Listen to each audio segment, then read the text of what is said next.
पाल पोस बड़ा किया, कष्ट दिया न कोई। अपनी तो संतान की चिंता हर माँ बाप को होए। जय श्री राम दोस्तों। हमारी आज की कहानी है माँ हो तो ऐसी। ए बुढ़िया, चुपचाप बैठ जा और अपने काम से काम रख ले।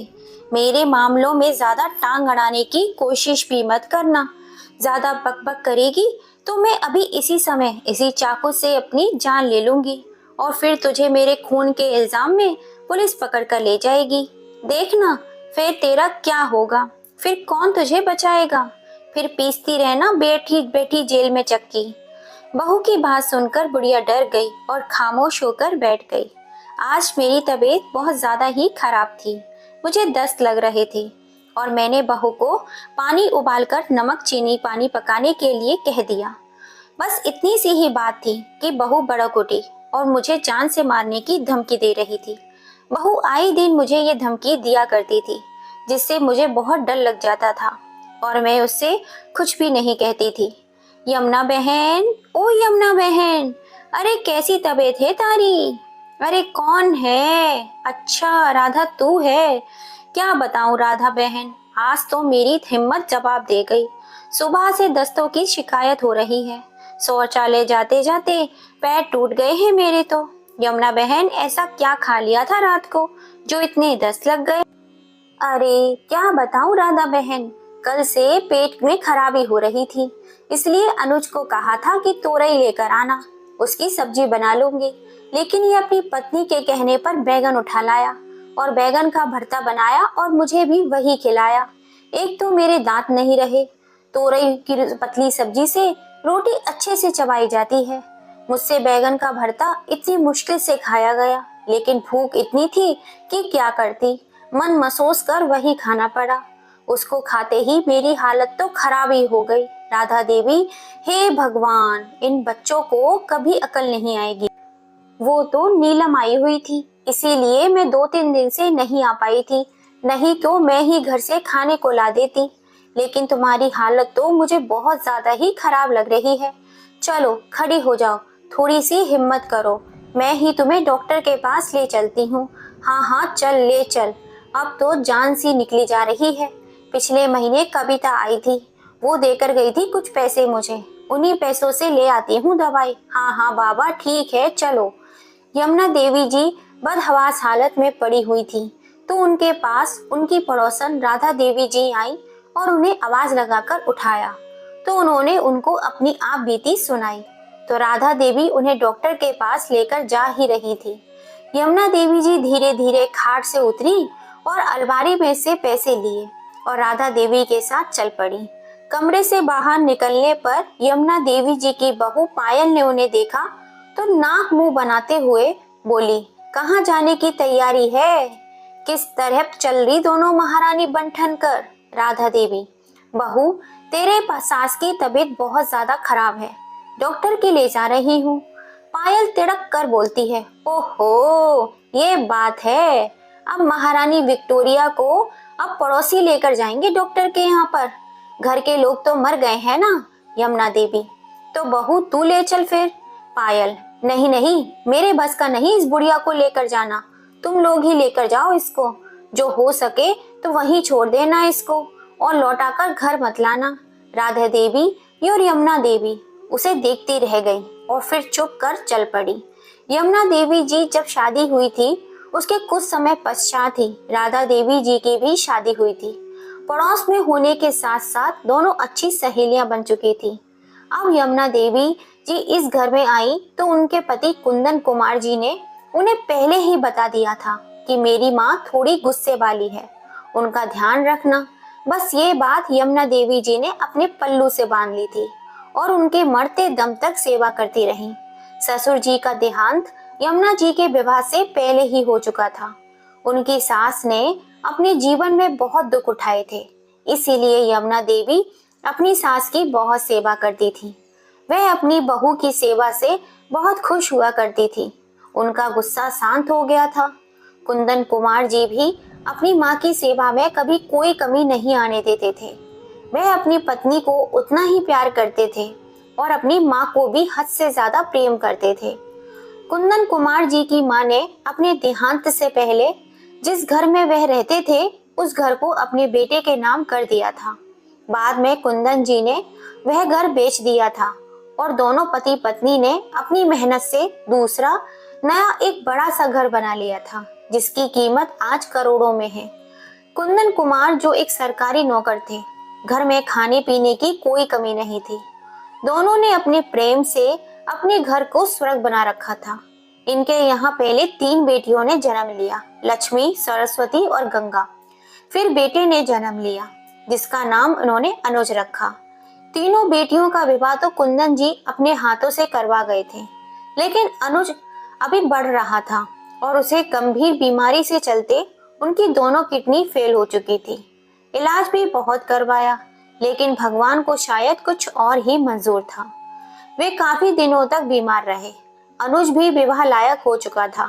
कुंदन जी को अपने बेटे की शादी करने का बड़ा ही अरमान था कि अनुज का विवाह वे अपने दोनों हाथों से करवा सके, किंतु यह सौभाग्य उन्हें प्राप्त न हो सका। उनके विवाह से पहले ही वह चल बसे। मैं उनकी मौत से सदमे में आ गई। कई दिनों तक मैं सदमे में पड़ी रही। बेटियों ने मुझे तसल्ली दी और मुझे इस सदमे से बाहर निकाला। फिर बेटियां अपने अपने घर चली गई। फिर मैं बहुत साहस जुटाकर अपने बेटे को अपने पति की नौकरी दिलाने के लिए खूब प्रयत्न करने लगी। कई महीनों तक दफ्तरों के चक्कर काटे और आखिरकार कुंदन कुमार जी की नौकरी अब अनुज के हाथ में थी। अनुज अपनी माँ का बहुत ख्याल रखता था। उनका सर भी दबाता, पैर भी दबाता। फिर उसे एक लड़की पसंद आ गई। उसने माँ से कहा तो माँ भी विवाह के लिए तैयार हो गई और दोनों का विवाह कर दिया गया। विवाह के पश्चात अनुज ने ऐसी पलटी मारी कि वह माँ के पल्लू से निकलकर सीधे पत्नी के पल्लू में सिमट कर रह गया। सर दबाना, पैर दबाना तो बहुत दूर की बात, अपनी माँ को नजर भर कर भी नहीं देखता था। घर का कानून भी अब माँ के हाथ से छीन लिया गया था और पायल के हाथ में सौंप दिया गया था। जो पायल चाहती थी वही होता था। पायल दिन को रात कहती तो अनुज रात कहता। माँ खाने को कुछ मांगती तो 70 भाषण सुना दिए जाते थे। माँ कहती कि मुझे सूखी सब्जी नहीं खाई जाती, तरी वाली चीजें बना दिया करो, तो जानबूझकर सूखी सब्जी ही बनती थी। ये यमुना देवी जी को लाकर खिला दिया करती थी। कल रात को भी सूखे बैगन भरते की सब्जी खिलाकर सास को बीमार कर दिया और अब डॉक्टर के जाने पर 100 बातें सुना डाली। कुछ समय पश्चात दोनों बूढ़ी औरत डॉक्टर के पास से आती हैं, तो उन्हें देखकर पायल ने फिर से बड़बड़ाना शुरू कर दिया। उनके हाथ में फलों की थैली देखकर उसकी आंखें फटी की फटी रह गईं। फलों को देखते ही पायल ने भड़कते हुए कहा, ए बुढ़िया, यह फल लाने के लिए तेरे पास पैसे कहाँ से आए? किसी से भीख मांग कर लाई थी क्या? कहीं मेरे पास से तो नहीं चुरा लिए तूने पैसे? राधा देवी जी हैरान होकर कहती हैं, हाय हाय बहू, कैसी बातें कर रही हो तुम? यमुना बहन तो अपने पैसे लेकर गई थी, सरस्वती ने दिए थे उन्हें। इन्हें पायल तिड़क कर बोली, आप क्या कहना चाहती हैं कि हम तो इन्हें पैसे देते ही नहीं हैं? माँ को आप हमारे घर में आकर आग मत लगाया करो। पायल के शब्द सुनकर दोनों सख्त रह गईं। यमुना देवी जी ने राधा देवी जी की तरफ देखा तो राधा देवी जी की आंखों में आंसू थे। उन्होंने राधा देवी जी के कंधे पर हाथ रखा और कहा, राधा बहन, तुम आराम से घर जाओ, कल आकर मेरा हाल चाल जान लेना। राधा देवी चुपचाप वहां से चली गई। यमुना देवी जी कुछ कहने सुनने की हालत में नहीं थी। उसकी जान निकली जा रही थी। वह जाकर अपनी खाट पर लेट गई। थोड़ी देर बाद फल खाने लगी तो अनुज के बच्चे आ गए। अनुज के 2 बच्चे थे, एक बेटा 8 साल का और एक बेटी 6 साल की। दादी, दादी, क्या खा रही हो आप? हम भी खाएंगे। हाँ हाँ मेरे बच्चों, तुम भी खा लो। और अपने हाथों से दोनों बच्चों को खिलाती रही और खुद के हिस्से में थोड़ा सा ही आया। बच्चे खाने के बाद बाहर भाग गए। यमुना देवी जी ने फिर दवाई खाई और शुक्र अदा किया और फिर लेट गई। दवाई का असर कर दी, इससे पहले ही पेट में गुड़गुड़ बच गई। यमुना देवी जी जल्दी खड़ी हुई, लेकिन बूढ़ी हड्डियों में वो बात थोड़ी थी कि दौड़ी दौड़ी शौचालय पहुंच जाती। लाख कोशिश करने पर भी जब गया नहीं गया तो दस्त भी रुकने वाली चीज नहीं है। तो उनके शौचालय जाने से पहले ही कमरे में उनके दस्त निकल गए। बुढ़ापा दूसरों का मोहताज हो जाता है, बेबस लाचारी का मारा हो जाता है। यमुना देवी जी सहम गई। उन्हें समझ में नहीं आया कि क्या करूं। वह बेचारी धीरे धीरे चलकर शौचालय तक पहुंची और पहले खुद को अच्छे से धोया। कपड़े बदले, अत्यधिक चक्कर आ रहे थे, कमजोरी भी बहुत अधिक आ चुकी थी। शौचालय में ही गिरने से बाल बाल बचे थे, लेकिन बहू के डर से साहस जुटाना पड़ रहा था। बाथरूम से पानी भरने लग रही थी, तभी बहू अपने कमरे से बाहर निकल कर आई। उसे बहुत ही दुर्गंध आ रही थी, तो इधर उधर देखा, उसे कुछ नजर नहीं आया। वह अपनी नाक पकड़े असमंजस में पड़ गई। आखिर हुआ तो हुआ क्या है। उसने सास के कमरे में जाकर देखा तो आंखें फटी की फटी रह गई और उल्टी का मुंह बनाकर भाग आई और आंगन में आकर कोहराम मचा दिया। हे राम, क्या अनर्थ कर दिया इस बुढ़िया ने। इसने तो मेरा पूरा घर दूषित कर दिया। अब मैं कहाँ मर जाऊं मेरे राम जी। इस बुढ़िया को उठा लो, क्यों नहीं उठा लेते। बेचारी यमुना देवी जी पानी भरकर लाई और सारा घर धोने में लग गई। गिरते पड़ते घर धोए जा रही थी और पायल के अपशब्दों का बार उनके हृदय पर लगातार बार किए जा रहा था। बुढ़िया, तूने मेरा घर दूषित कर डाला। तूने कमरे को ही शौचालय बना डाला। इतना खाया कि पेट में समा ही नहीं सका। थैली भर भर कर लाई थी और पूरा ही खा गई। यमुना देवी पहले ही बहुत शर्मिंदा थी अपनी इस लाचारी बेबसी पर। ऊपर से पायल के तानों के बाढ़ चलाई जा रही थी। राधा देवी अपने शरीर की पीड़ा और हृदय की पीड़ा का जख्म एक साथ लिए घर धोने में लगी रही और साथ में आंखों में आंसू बहती जा रही थी। बच्चों ने भी आकर छी छी बदबू करना शुरू कर दिया। इतने में अनुज भी आ गया। उसने तो अपनी माँ को अपनी पत्नी से भी अधिक जलील करना शुरू कर दिया। माँ अपने बुढ़ापे की ही लाज रख लेती, बच्चों की तरह छी करती फिर रही हो। इतना खाती ही क्यों हो। जरा भी दया नहीं खाई अपनी बूढ़ी बेबस माँ पर। दोनों सुनाकर अपने बच्चों को कमरे में लेकर चलते बने। यमुना देवी जी ने सारा घर धोकर धूप बत्ती लगाई, फिर अपने कपड़े धोए और नहाने चली गई। बाथरूम में बैठकर बहुत रोई। हे भगवान, कहाँ जाऊं मैं, क्या करूं मैं। यह बुढ़ापा मेरी जान का दुश्मन बन गया है। मेरी रात से तबीयत खराब है, लेकिन पूछने वाला कोई नहीं है। बेख्याली मजबूरी में मुझसे जाया नहीं गया। शौचालय और इन लोगों ने तो इतना जलील कर दिया कि मुझे खुद से ही घृणा आ रही है। वह रोती रही और नहाती रही। नहा धोकर वह अपने कमरे में चली गई।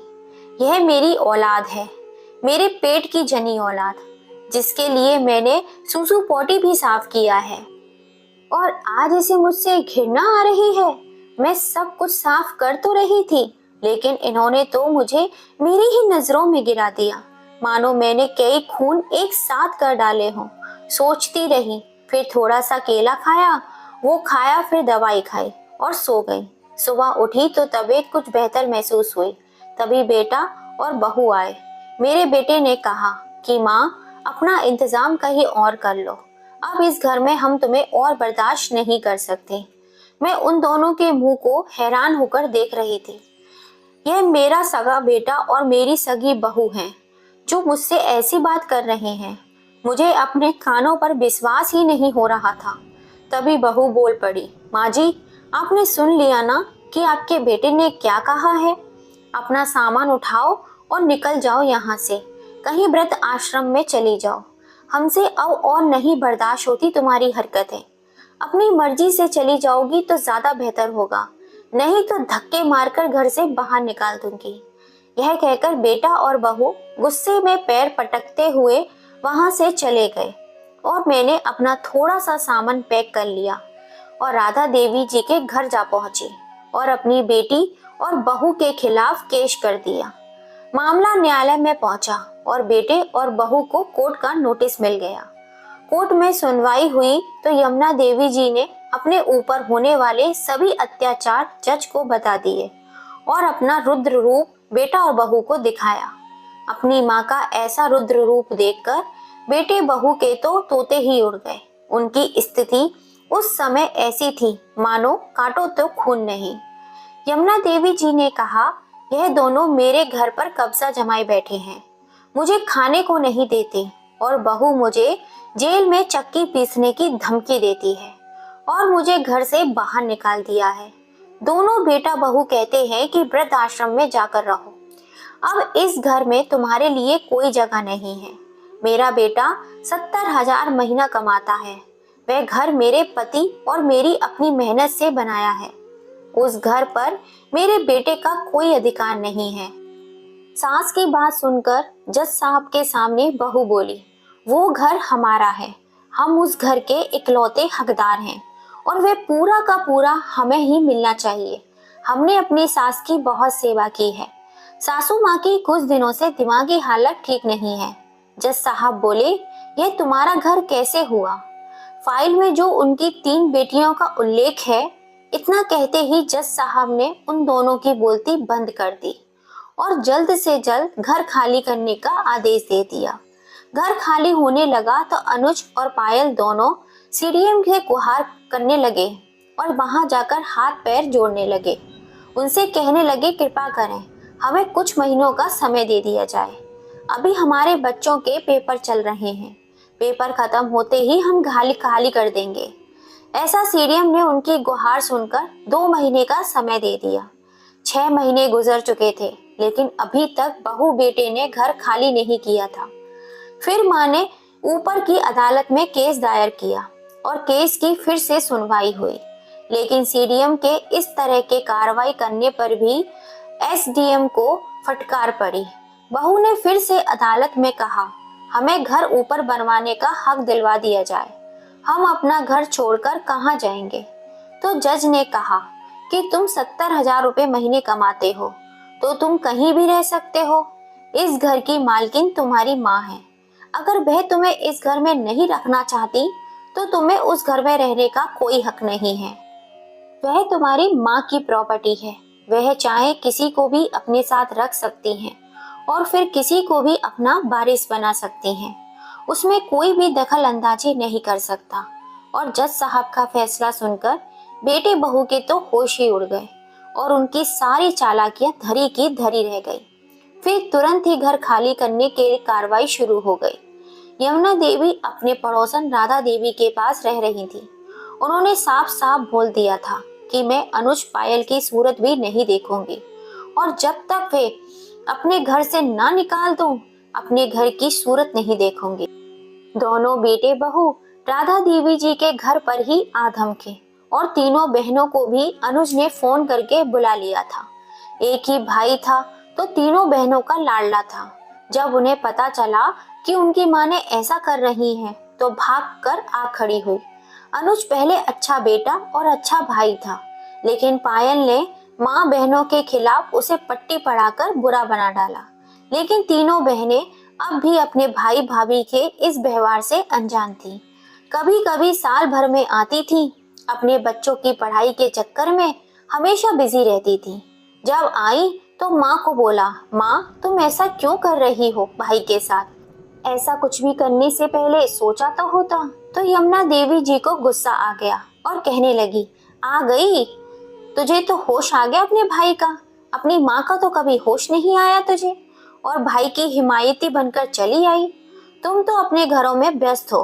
तुम्हें क्या मालूम कि मुझे इस बूढ़ी विधवा औरत पर क्या गुजर रही है, कैसे अपनी सांसें पूरी कर रही हूँ इन पापी नीच औलाद के साथ। मेरा घर है, मेरी मर्जी। अब किसी का बाप भी आ जाए तो ना मानूं। बिगाड़ कर दिखाए कोई कुछ मेरा। जीना हराम करके रख दिया बुढ़ापे में मेरा। अब जीना हराम तो मैं इनका करूंगी। माँ ऐसी धमकी सुनकर अनुज पायल यमुना जी के पैरों में जा गिरे और रोते बिलखते कहने लगे, माँ हम अपना घर छोड़कर कहाँ जाएंगे, ऐसे सब कुछ अचानक छोड़कर। तभी यमुना देवी जी गुस्से से बोली, मेरी तरफ से तो कुएं में जा गिरो। कुएं में भी जगह न मिले तो चुल्लू भर पानी में डूब मरो। रत्ती भर भी फर्क नहीं पड़ता मुझे। तीनों बेटियां भी चुपचाप सुनती रहीं और अपनी माँ का ऐसा रूप देखकर डर गईं। बोली, भाईजान कर ले अपना इंतजाम कहीं और। माँ नहीं मानने वाली। अनुज तीनों बहनों के आगे हाथ पैर जोड़ता रहा, लेकिन वह भी अपने हाथ खड़े कर देती है। फिर दोनों अपने बच्चों को लेकर घर से अपना सामान ले जाते हैं। तीनों बेटियां यमुना देवी जी और राधा देवी जी उनको घर लेकर जाती हैं। यमुना देवी जी रोने लगती हैं। राधा देवी जी और बेटियां कहती हैं, माँ अब रोने के दिन गए तुम्हारे, अब तो हंसने के दिन हैं। और फिर सब हंसने लगते हैं।